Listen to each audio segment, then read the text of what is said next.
Shalom. Sekali merdeka, tetap merdeka. Sekali Yesus, tetap Yesus. Merdeka. Tepuk tangan buat Tuhan Yesus. Haleluya. Bapak Ibu, hari ini kita memperingati kemerdekaan bangsa kita. Saya ingat dalam Injil Yohanes pasal 8. Di situ diceritakan bagaimana Tuhan Yesus menolong, memerdekakan seorang wanita berzina yang ditangkap oleh mafia-mafia agama pada waktu itu. Sudah tahu orang Farisi dan ahli Taurat, saya gambarkan seperti mafia agama. Ya, ternyata di dalam gereja pun ada mafia. Bukan hanya di tempat-tempat tertentu ya. Kita tahu banyak tempat-tempat yang ya di situ banyak mafianya. Di gereja pun banyak. Kita lihat ada beberapa gereja besar pecah, hancur, ya. Sudah ribut karena ada mafianya di gereja itu. Saya doakan di GSJS tidak ada mafia di sini. Ya. Saya doakan saudara dan saya bukan mafia gereja. Saudara-saudara, tidak ada celah sedikit pun ya, sehingga membuat wanita ini bisa lolos dari hukuman rajam batu, hukuman mati waktu itu. Ya. Tetapi di tangan Yesus, wanita ini selamat. Wanita ini diselamatkan. Di tangan Yesus, wanita ini diselamatkan. Saudara-saudaraku, saya ingin kita hari ini memastikan bahwa diri kita ada di tangan Tuhan. Raja Daud berkata dalam 2 Samuel 24, biarlah aku jatuh di tangan Tuhan. Jangan aku jatuh di tangan manusia. Sudah tahu ketika Nabi Gad datang dan menawarkan 3 pilihan ya, hukuman Tuhan atas Daud. Karena Daud waktu itu ya berbuat dosa. Dia mengadakan sensus, dia mengadakan ya penghitungan jumlah tentara, penduduk. Sebenarnya tidak ada yang salah dengan yang namanya sensus, ya. Tetapi motivasi hati Daud ingin membanggakan kekuatannya, ya. Tuhan tidak mau kita pamer kekuatan di depan Dia. Tuhan tidak mau kita memamerkan kekuatan kita, kegagahan kita. Itu ada lagu mengatakan, di saatku tak berdaya, kuasamu yang sempurna. Jangan pernah pamerkan kekuatanmu di depan Tuhan. Waktu itu Nabi Gad berkata ada 3 macam hukuman, 3 pilihan. 3 tahun kelaparan, 3 bulan dikejar musuh, atau 3 hari penyakit sampar. Seperti sekarang mungkin corona. Orang mati, orang kena sakit sampar mati. Kena lagi virus geblak. 3 hari. Coba kalau kita dihadapkan pada pilihan seperti ini, 3 tahun, 3 bulan, 3 hari. Daud berkata, kiranya aku jatuh di tangan Tuhan. Coba 2 Samuel 24 ayat yang ke-14. Ya, 2 Samuel 24 ayat yang ke-14. Saudara yang bawa Alkitab, ayo kita baca. Lalu berkatalah Daud kepada Gad, sangat susah hatiku. Biarlah kiranya kita jatuh ke dalam tangan Tuhan. Sebab besar kasih sayangnya. Tetapi janganlah aku jatuh ke dalam tangan manusia. Lihat ayat 13 di atasnya. Kemudian datanglah Gad kepada Daud, memberitahukan kepadanya dengan berkata, aku akan datang ke menimpa engkau berapa tahun? 3 tahun kelaparan di negerimu. Atau maukah engkau melarikan diri berapa bulan? 3 bulan lamanya dari hadapan lawanmu. Sedang mereka itu mengejar engkau. Atau akan adakah berapa hari? 3 hari penyakit sampar di negerimu. Sampar ini seperti corona sekarang. Pilih yang mana? Daud cuma bilang, aku jatuh di tangan Tuhan saja. Ya, hari ini pastikan saudara ada di tangan Tuhan. Ulangan 33 ayat 3. Kok hari ini banyak muncul angka 3 ya? 3 tahun, 3 bulan, 3 hari. Pasal 33 ayat 3. Ulangan 33 ayat 3. Sungguh ia mengasihi umatnya, semua orangnya yang kudus. Di dalam, di dalam tanganmu lah mereka. Pastikan diri kita ada di tangan Tuhan. Ku di tanganmu, ku di hatimu, di pikiranmu, di rencanamu, tak pernah kau tinggalkan. Ketika kita ada di tangan Tuhan, saudara-saudaraku, kita akan diselamatkan. Wanita berzina ini, ketika dia ada di tangan Yesus, dia dimerdekakan. Saudara-saudaraku, orang banyak mau menghukum wanita ini, tapi mereka nggak bisa. Batu udah di tangan, tapi nggak bisa ngelempar. Berbeda dengan Yesus. Yesus bisa menghukum wanita ini, tapi Yesus nggak mau. Sudah bisa lihat bedanya? Bedanya bisa lihat, ini bedanya Yesus dengan yang lain. Coba bikin hashtag di WA saudara. Yesus kita memang beda. Katakan, Yesus kita apa? Memang beda. Yang ada di sini teriak, Yesus kita memang beda. Orang banyak mau menghukum wanita ini, tapi mereka nggak bisa. Batu udah di tangan, kalau bisa tinggal lempar begini. Ya. Orang Jawa bilang karek disawat noe, tuor pecah kepalanya si wanita ini. Tapi mereka nggak bisa. Yesus bisa, tapi nggak mau. Saya mau katakan satu hal, Tuhan tidak mau menghukum kita. Ini kabar gembira buat saudara. Tuhan tidak mau menghukum kita. Ya, jangan saudara ditipu oleh setan dan berkata, nah ini loh Tuhan hukum kamu. Ya, kamu sakit kan? Nah kamu dihukum Tuhan. Saya beritahu, kalau saudara sakit hari ini, itu bukan hukuman Tuhan. Itu salahmu sendiri. Engkau nggak jaga makan, engkau nggak jaga badan, engkau sakit. Jangan bilang, nah kamu bangkrut, nah ini kamu dihukum Tuhan kan? Ini hukuman Tuhan ini, kamu bangkrut. Hei, engkau bangkrut itu bukan hukuman Tuhan. Salahmu sendiri engkau bangkrut. Engkau nggak hati-hati, engkau sembrono. Saya punya teman duitnya dipinjem-pinjemkan. Terakhir ada orang punya duit berapa puluh M taruh di, ya apa itu saya nggak tahu. Akhirnya habis. Ya salahmu sendiri. Kamu kurang pinter. Duit taruh situ ya habis. Jangan nyalain Tuhan. Ya, pekerjaan Tuhan butuh cuma lift 800 juta ya, dia nggak mau pinjemin, dia nggak mau kasih lah. Udah nggak usah kasih lah, pinjemin. Taruh di satu tempat yang nggak pasti, habis. Berapa puluh M. Jangan nyalakan Tuhan kalau engkau bangkrut. Saya mau sampaikan satu hal hari ini. Tuhan tidak mau menghukum kita. Halo, amin. Coba Roma 8 ayat 1. Bunyinya apa? Roma 8 ayat 1. Demikianlah tidak ada lagi apa? Halo, demikianlah sekarang, katakan tidak ada penghukuman lagi bagi mereka yang ada dalam Yesus. Saudara kena tipu setan. Setan dikit-dikit bilang, hati-hati loh, Tuhan marah sama kamu. Itu ada di gereja. Jangan ganggu Pak Sam, nanti Pak Sam marah. Saya bilang, siapa yang marah? Jangan ngerepotin Pak Sam. Loh. Saya jadi pendeta, saya siap direpotin. Ngapain ibu ini bilang, jangan ngerepoti Pak Sam, nanti Pak Sam marah. Aduh. Ya, mirip dengan setan. Yesus marah sama kamu. Kamu dihukum Tuhan, dikutuk Tuhan. Saya mau mengklarifikasi hari ini. Tuhan tidak pernah menghukum kita. Tuhan begitu baik. Dia cuma maunya memberkati kita. Halo, tepuk tangan buat Yesus. Amin. Dia sungguh baik. Ya, Yesus engkau baik. Sungguh baik, sangat baik. Percaya? Yesus engkau baik, sungguh baik, sangat baik.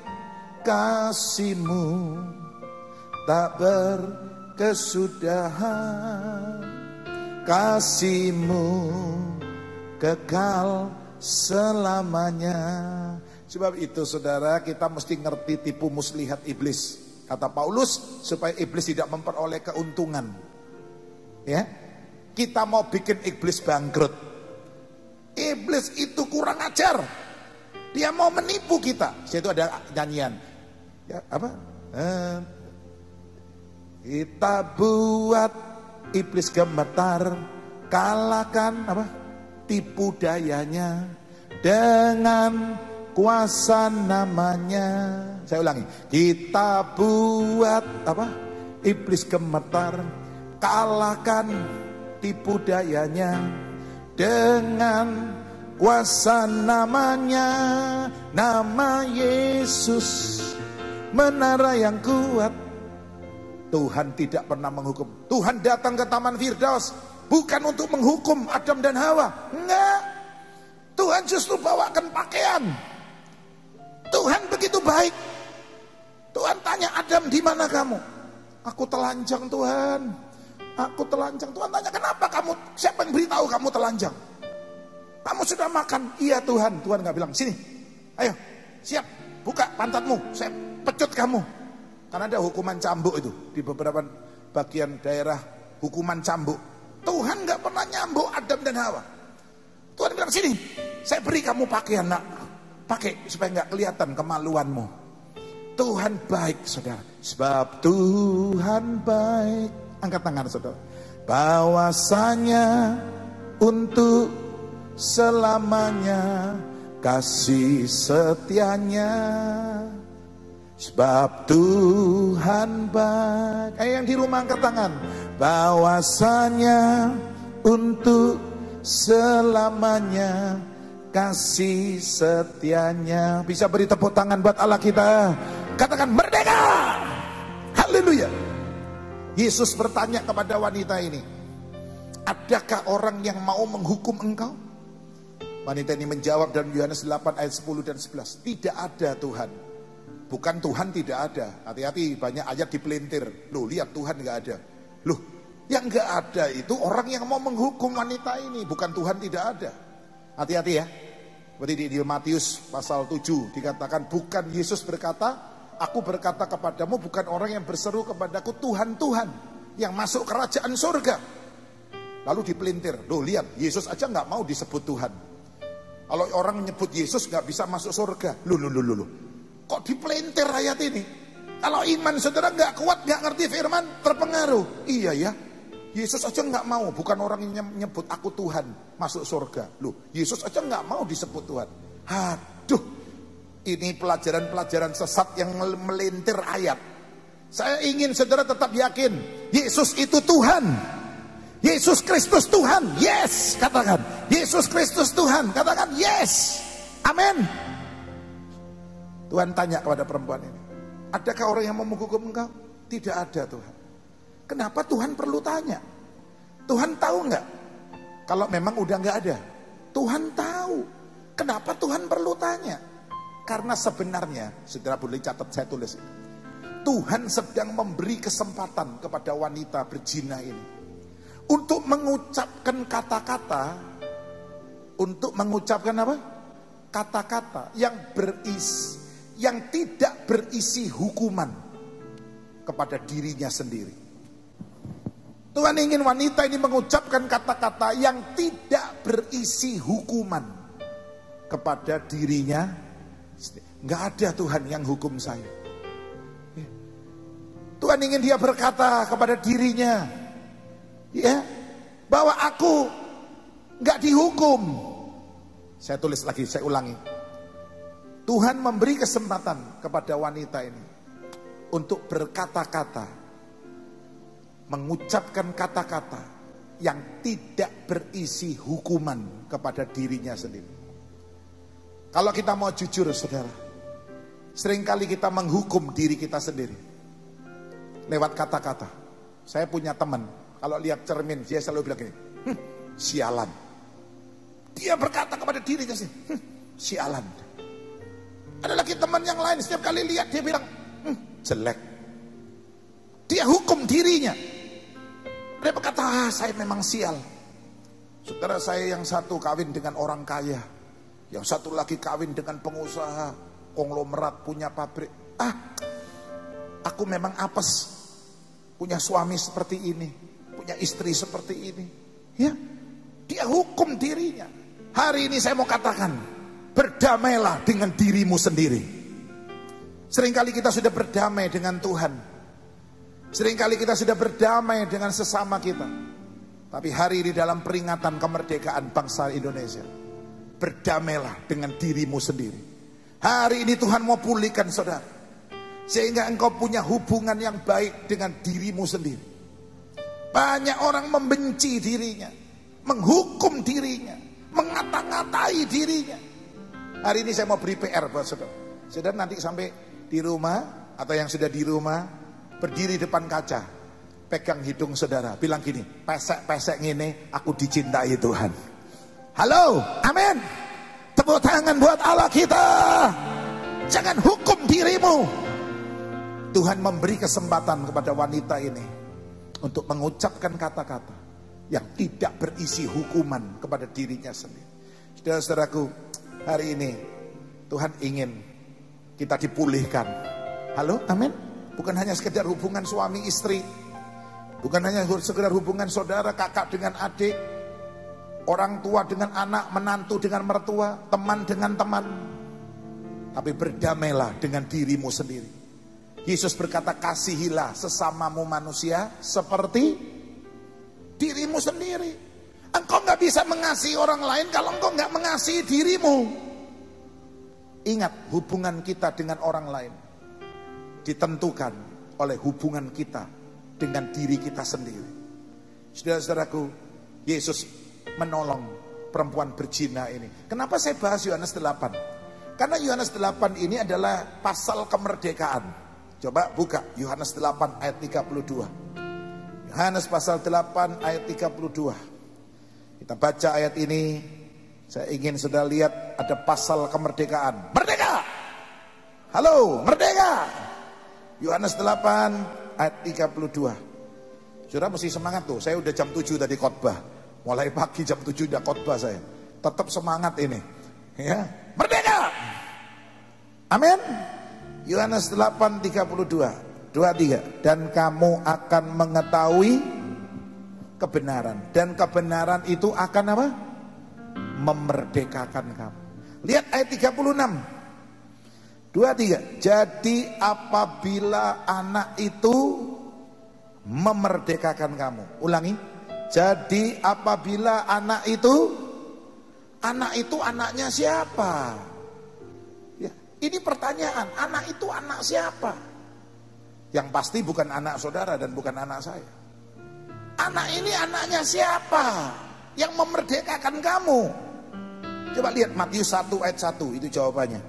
Anak itu anaknya siapa? Matius 1 ayat 1. Seringkali ini gak dibaca kalau dibuka Alkitab Matius, dilewati ini. Matius 1 ayat 1, 2, 3. Inilah silsilah Yesus Kristus, anak Daud, anak Abraham. Saudara tahu Daud dan Abraham, mereka masing-masing punya anak, dan anak-anak mereka hebat. Abraham punya Ishak, Daud punya anak hebat. Siapa namanya? Absalom. Absalom udah disiapkan Daud jadi pengganti. Absalom tidak ada cacat dari kepala sampai telapak kaki, mulus. Saya ini banyak cacatnya, gopil, ya, ketatap, kena berat-berat. Oh, banyak cacatnya saya. Tadi saya khotbah di Wijaya Kusuma. Pulani kawin dengan saya seorang wanita yang mulus dari atas sampai bawah, ini nggak ada cacatnya. Kulitnya mulus luar dalam, made in 72. Tapi sejak bikin kafe, goreng kecipratan minyak panas, ya, ngangkat kena apa, wajan panas tuh apa namanya, ya, kenyonyok, kenyonyok, ya, ngiris daging tangannya keiris, jadi cacat semua. Absalom tidak ada cacat dari kepala sampai kaki, rambutnya dipotong setahun sekali. Tahu nggak berapa beratnya? Ada yang tahu? Spontan saya kasih Innova 1. Ada yang tahu? Nggak tahu, lewat. Di bawah ada Innova, saya nggak tahu Innovaannya siapa. Setahun sekali rambutnya dipotong, ditimbang, itu harganya mahal. Daud punya anak hebat. Absalom. Tapi Absalom mengecewakan Daud. Satu kali dia bikin kudeta. Dia lawan papanya sendiri. Daud harus diusir dari istana. Siapa yang melakukan? Anak yang dia cintai. Saudara tahu? Seringkali kita punya anak dan anak itu bisa mengecewakan orang tuanya. Banyak orang berkata, aduh saya nyesel Pak punya anak. Saya sekolahkan, saya kasih makan, saya turuti, kepingin apa. Ternyata dia begini Pak. Saya ingat cerita di Singapura. Ada seorang yang lewat di daerah Orchard. Lihat ada pengemis tua. Dia amat-amati pengemis ini. Loh saya pernah kenal. Loh ini teman saya. Dia dekati. Hei kamu namanya ini ya? Iya. Loh aku koncomu. Loh kamu kok bisa jadi pengemis? Kamu kan kaya, konglomerat. Kamu kan punya pabrik, punya apartemen mewah. Dia bilang iya. Semua saya berikan kepada anak tunggal saya. Saya berikan atas nama dia. Sejak kawin istrinya gak suka sama saya. Saya diusir sama mantu saya. Loh gak bisa begini. Dia langsung laporkan Lee Kuan Yew. Sudah tahu Lee Kuan Yew? Papanya Lee Hsien Loong, ya, Lee Hsien Loong.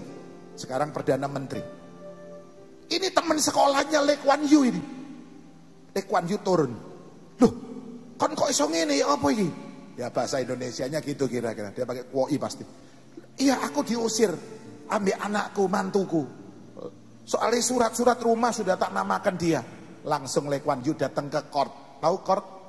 Jangan food court, bukan. Orang pikirannya food court aja. Court itu pengadilan di Singapura.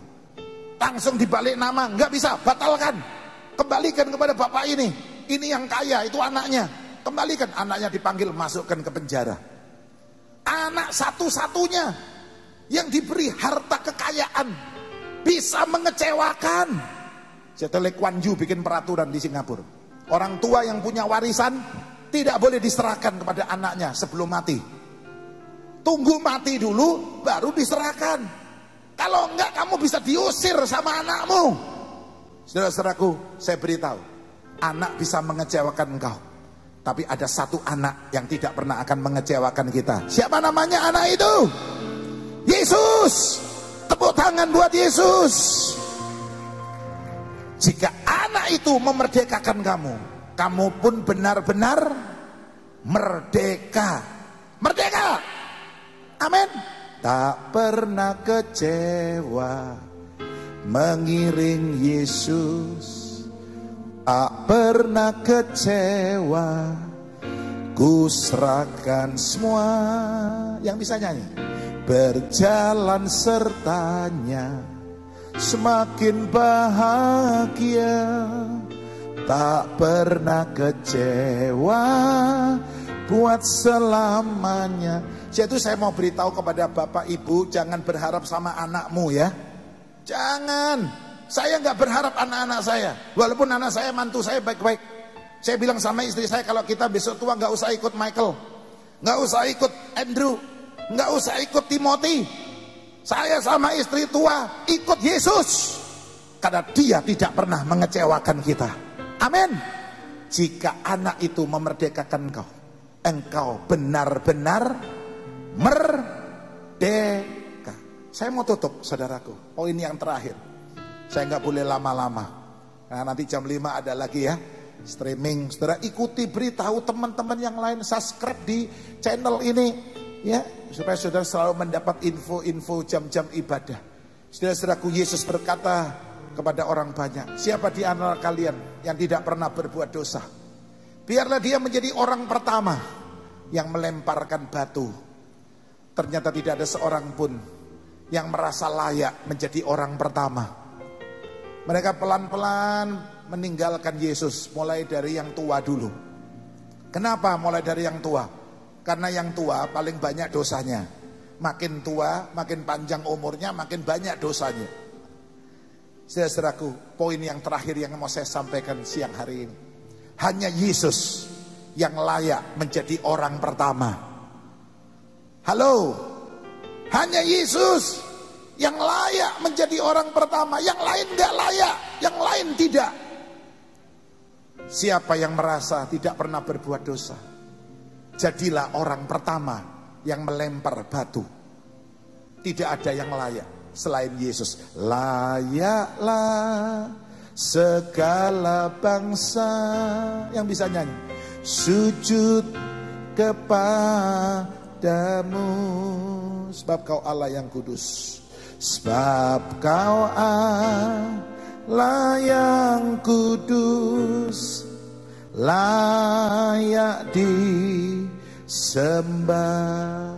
Hanya Yesus yang layak menjadi orang pertama dalam tanda kutip. Yang lain tidak. Yang lain tidak layak. Sebab itu Yesus harus dinomor satukan. Dia harus diutamakan. Karena dia adalah orang pertama. Amin. Yang terutama di dalam hidup ini, meninggikan nama Yesus. Dia harus diutamakan. Dia harus dinomor satukan. Taruh Yesus nomor satu dalam hidup saudara. Saya mau tutup dengan ayat yang sederhana dan kita sudah hafal, Matius 6:33. Wah, kalau saya nyebut Matius 6:33 semua langsung bilang, carilah dahulu apa? Kerajaan Allah serta. Ayo baca, kita baca. Ayat ini seringkali nggak pernah dibaca karena dianggap udah hafal saya. Saya mau tutup dengan ayat ini dan saya mau berikan sedikit sesuatu yang dalam lewat ayat ini. Walaupun ayat ini sederhana. Coba lihat, Matius 6:33. 2, 3. Tetapi carilah dahulu kerajaan Allah dan kebenarannya, maka semuanya itu akan ditambahkan kepadamu. Semuanya itu akan diapakan? Ditambahkan. Kenapa ada ayat? Kenapa ada janji Tuhan semua akan ditambahkan? Karena Tuhan tahu dalam hidup manusia ini banyak kurangnya. Sebab itu perlu ditambahkan. Dalam hidup manusia ini banyak kurangnya. Ada yang bilang, Pak, gaji saya kurang. Ya, gajinya kurang. Saudaraku, Pak Jokowi ini presiden yang hebat. Bikin program, teman-teman yang gajinya di bawah 5 juta akan dapat bantuan. Wah, mana ada presiden kayak begini. Kayak Pak Jokowi ini, maaf loh saya nggak kampanye Pak Jokowi. Ya, tapi nggak ada. Selama berapa bulan dapat 600.000. Wah, semua daftar. Jangan-jangan yang gajinya lebih dari 5 juta ngakunya kurang dari 5 juta. Pak, saya kurang kasih sayang. Saya kurang perhatian.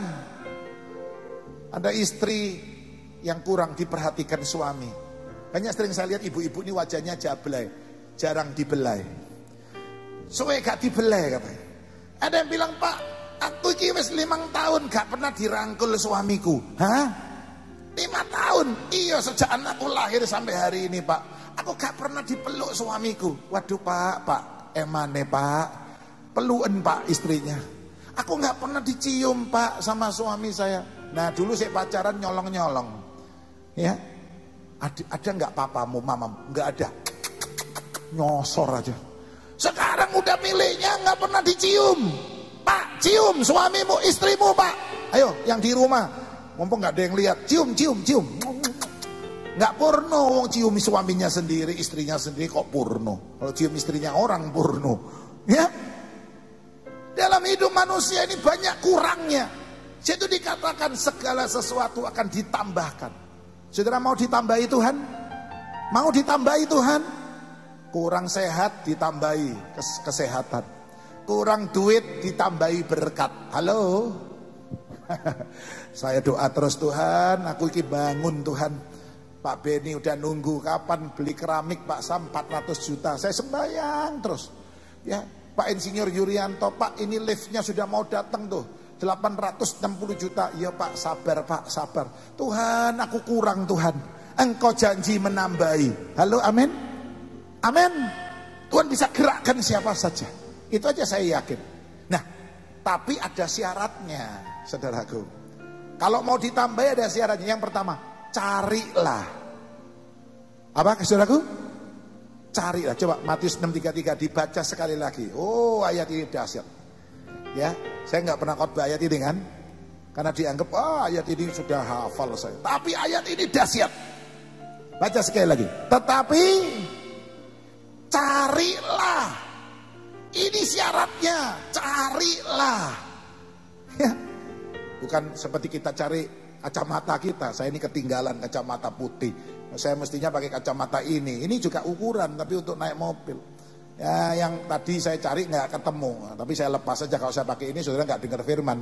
Tanya nih beli di mana Pak Sam kok bagus. Ya, kadang-kadang kacamata kita taruh di atas kepala begini, kita cari mana kacamata saya. Oh, alah di sini. Carilah di sini bukan sekedar perut saya lapar cari makan, bukan. Kata carilah di sini adalah kata kerja yang dalam bahasa Yunani, bahasa aslinya mempunyai arti keasikan yang bersifat terus menerus. Saya ulangi, keasikan. Pernah nggak tahu nggak asik? Orang tuh lagi asik pacaran. Ya, orang yang asik itu kira-kira mau diganggu nggak? Coba kalau pacaran mau diganggu nggak? Anak-anak muda kalau pacaran yang pasti nggak mau diganggu, handphonenya di silent. Sampai papanya telepon, mamanya telepon 20 kali nggak diangkat. Kamu tadi tak telepon nggak diangkat. Loh, nggak ada telepon kok. Ada, coba lihatan.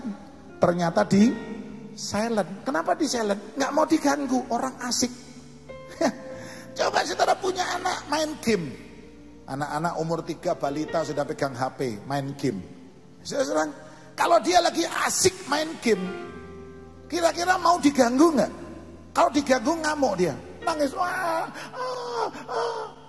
Itu masih kecil, kalau udah gede diganggu ditutup mamanya sama handphone. Ya kan? Semoga saudara beribadah, cari Tuhan ini asik, gak mau diganggu. Ada orang bilang, saya kalau jam 11 minggu saya harus ke gereja, gak bisa diganggu. Biar ada undangan, ada tamu, saya pokoknya jam 11 harus ke gereja. Wah, ini orang yang berkata asik, kebaktian ini sesuatu yang asik buat saya gak mau diganggu pokoknya. Ya, ada teman punya toko, dia buka jam 7 pagi.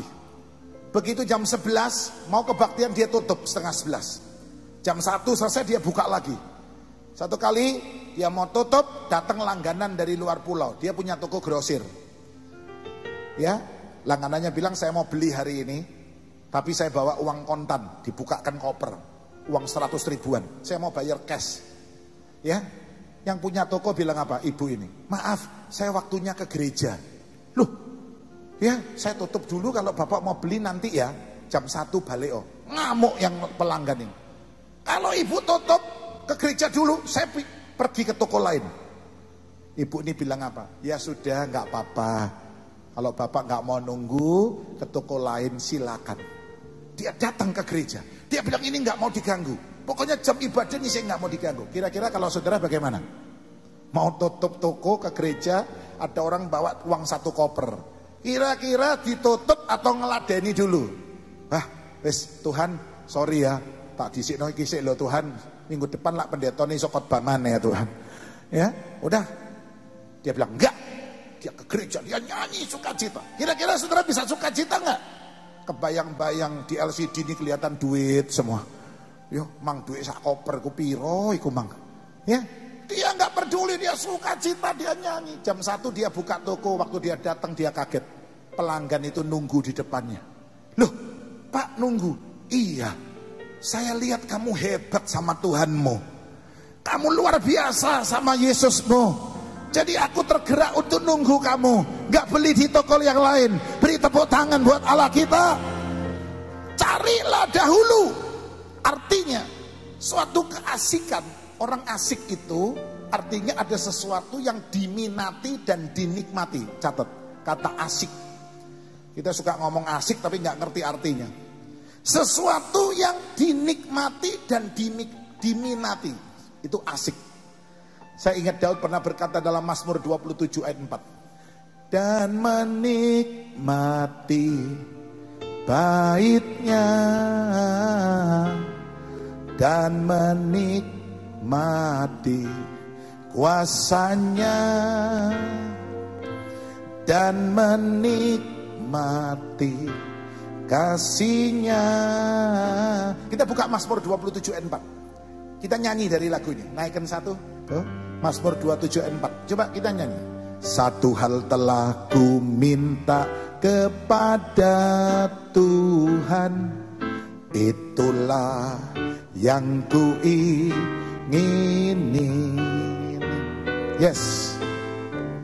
Diam di rumah Tuhan seumur hidupku, menyaksikan kemurahan Tuhan. Ayo tepuk tangan sama-sama. Dan menikmati baitnya, dan menikmati kuasanya, dan menikmati kasihnya, dan menikmati firman. Semoga siang ini saudara menikmati Tuhan, menikmati ibadah ini. Itulah kata asik. Dan terakhir, kata asik artinya tidak cukup hanya dilakukan 1-2 kali, tapi kata asik mempunyai arti selalu ingin mengadakan pengulangan, ingin diulang-ulang terus karena asik. Ya kan? Semoga ibadah ini asik buat saudara. Tidak bisa diganggu oleh corona. Laopo wedi mati. Saudara nggak mati kena corona, sebelah rumahmu belum meledak, mati juga kau. Lihat teman-teman di Libanon, lagi pesta, pengantin pakai baju belum entek. Kamu takut corona? Baca kemarin koran iNews, bosnya kapal di Kelapa Gading, dari kantor pulang ke rumah berapa meter, jalan kaki, papasan sama orang nggak dikenal. Dia noleh ditembak 4 kali, duor,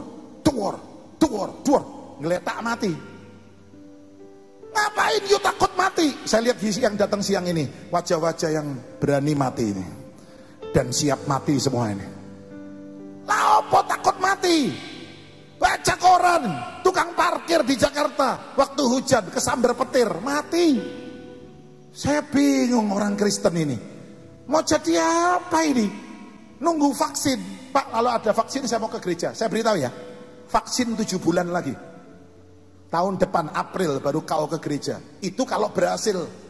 Mau jadi apa? Saya tidak anti streaming. Saya pun streaming. Setiap saya ikut Pastor in Health.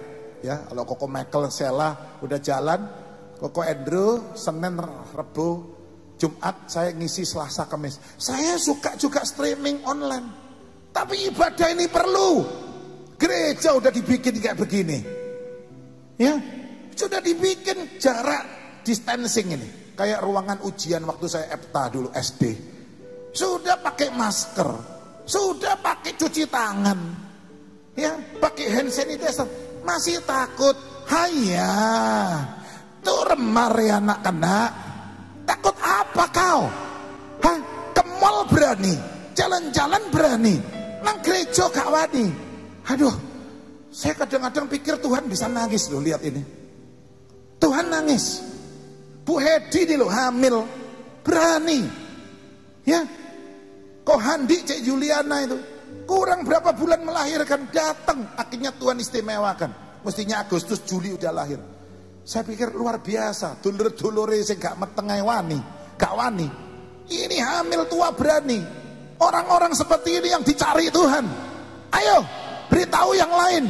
Jangan takut ke rumah Tuhan. Amin. Saat lebih baik apa? Satu hari di pelataranmu daripada 1000 hari di tempat. Saya kan juga nggak mau mati konyol.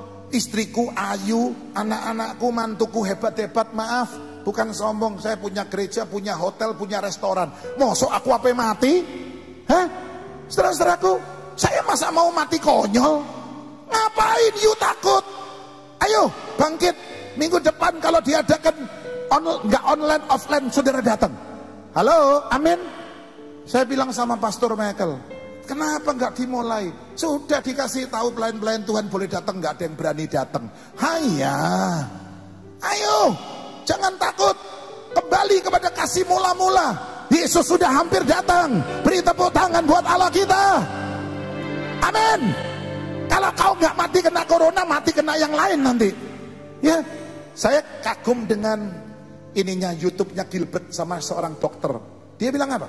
Orang takut itu asam lambung naik di leher jadi kental, ganggu nyumpel tenggorokan, mati dipikir corona, padahal itu bukan corona, itu takut.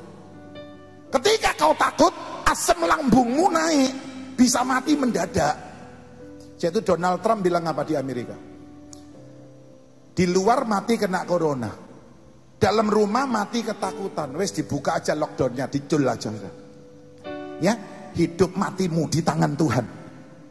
Saya bukan pendeta yang gila loh ya, yang ngajar, oh sudah nggak usah masker dalam nama Yesus, berani. Itu jenenge edan itu. Saya pakai masker, saya distancing, cuci tangan, pakai sarung tangan kalau ke supermarket. Kita tetap waspada, tapi jangan takut. Tuhan menyertai kita.